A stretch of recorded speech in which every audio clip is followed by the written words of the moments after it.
you've done some beautiful teachings for us about forgiveness and what it actually is a release for us of. Why is it so important as we enter into this new consciousness that we're able to understand forgiveness? Well, let's start with divine forgiveness. Every time God forgives you, and God always forgives you as soon as you're ready to receive it. It's a reciprocal concept. As soon as the catcher's mitt is here, the ball is already thrown. But every time God forgives you, God is saying, I prefer a relationship with you, Tasha, to being right. Every time you forgive your husband, that's what you're saying. I would sooner have a relationship with you, Erik, than stand over here in my righteousness, even though I do know I'm right.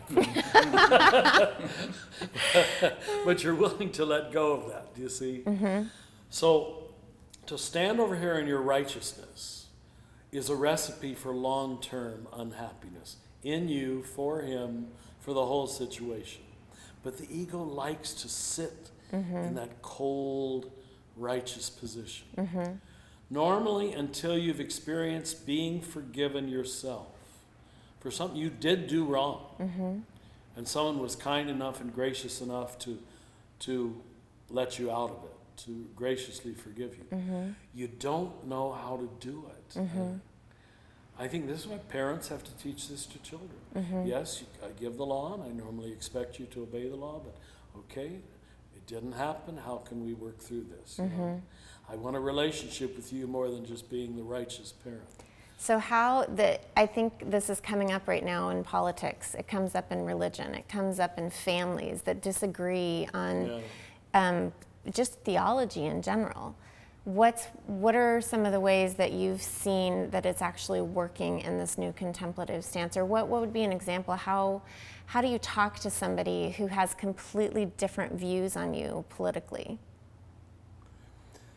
You know, to be perfectly honest, complete cross-level conversation. When people, you know how in the school I teach you the levels of consciousness, right?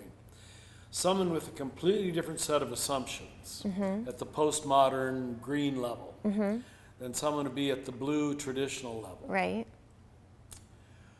Complete cross-level conversation is largely useless. Okay. I hate to start so pessimistic. I've tried and it doesn't work, so I understand that. Because the assumptions are all different. Right. You're coming from two completely different places. Right. So normally what you have to do is, and this is going to sound so naive and so simplistic, is show kindness and respect while still calmly stating your truth. Now the way I like to do that is indirectly, by not taking the person on, but usually by some indirect placing of a little bit of doubt or a little bit of lack of solidarity with what they said. I will often say, well, I have to think about that. I'm not sure of that. You understand? They know what I'm saying. They do know I don't agree with what they just said. But once you confront the ego only solidifies. Right. The ego only constricts. Because this is America today. And this is as true on the left as the right. This is humiliating for us to admit. But both of us have to love. Or it's not going to work. So, but in eager to love, you talk about coming to is it the edge of the inside? The edge of the inside. So if we're going to try to change our institutions, our healthcare system, the penal system, our economic system, politics, as in this new consciousness, where do we begin? Where do we go to the edge of the inside? Because things need to shift. Yes. Well, you don't want to go outside, become so rebellious or so dig in your heels in your little conservative enclave that you can't talk to anybody. That's why I call the prophetic change position the edge of the inside. Okay. You have to earn your right to speak inside of your white Republican family or whatever it might be, all right? By showing love, showing respect, showing up for the family dinner or whatever it might be. Is there a way? There has to be a way for both speaking your truth calmly and gently and still planting seeds of good doubt. Planting seeds of good doubt. by not buying in to the racist remark, but still letting them know you're not naive. It's I think what Jesus means by being, gentle as doves but wise as serpents. It's a wonderful metaphor Jesus used. How do you show you're not naive?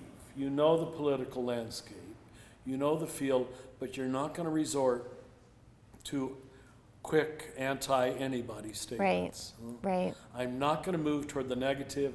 I've resolved the negative in here, and I'm not going to go there. And you're not going to bait me into it either. Right. So there is a holding your ground. Now, wise people will know what you're doing. They're going to hate you for it because they want to bait you. And you won't play. And you won't play. Yeah, and you won't play. It's, I think this is what Jesus means when he says, the Son of Man has nowhere to lay his head. At that point, both the conservatives and the liberals will be disappointed in you. Both of them. Right. This is third way thinking. Right. Both groups feel you're not paying your dues to the right side. And that's why I have to say, progressive, green level, liberal thinking can be just as dualistic, just as needy of being argumentative and winning. Right. Still wanting a win-lose worldview. Being right in their independence, in their non-identification. cynicism, Right. Right. Cynicism as my philosophy.